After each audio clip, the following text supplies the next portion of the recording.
अस्सलामुअलैकुम वीवर्स, कैसे हैं आप सब लोग। जैसा कि माह मुहर्रम है और मुहर्रम के इस महीने में, मुबारक महीने में, आप लोगों के साथ कोई चीज़ मैंने ऐसी शेयर नहीं की है। और जो मुस्तकिल जुलूस वगैरह जा रहे हैं घर के नीचे से, वो मैं आप लोगों को दिखा रही हूँ, मेरी शॉर्ट्स वगैरह जो बना रही हूँ उस पर। और ये देखिए आप लोग जहालत की एक और चीज़ के ये रस्म सहराबंदी, और इसके अंदर इतनी गाने और इतनी औरतों की तैयारियाँ और इतने गैर नामहरम और महरम सब मिक्स होके और इसके अंदर तकरीब में आते हैं। और ये रात में फजर के टाइम में होती है तकरीब। तो कौन कौन है जो इसको डिसलाइक करता है, तो वीडियो को लाइक और शेयर ज़रूर करिएगा। और इसी के असना में जो है लड़ाई झगड़ा भी हो गया, राहजनी भी हो गई। और किस तरह से जो राहजनी कर रहा था बंदा एक, उसको पकड़कर पूरी आवाम ने जो है मारपीट की है, उसकी भी वीडियो आगे आप लोग देख सकते हैं। और आप लोगों ने दिखाई है, आप लोग जूम करके उसको देखिएगा।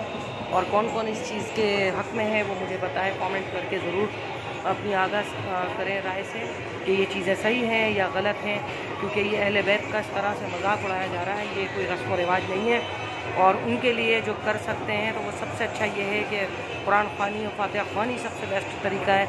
और ये जहालत की सबसे आखिरी निशानी, इसको देखिए और वीडियो को आगे से आगे बढ़ाइए, शेयर कीजिए और लाइक कीजिए। चैनल पसंद आए तो चैनल को सब्सक्राइब कीजिए। मिलती हूँ अगले आपसे व्लॉग में या कोई शॉर्ट्स में या किसी वीडियो में। तब तक के लिए अल्लाह हाफिज़। ये देखिए झगड़ा हो रहा है, बहुत सारा ख्याल रखिएगा।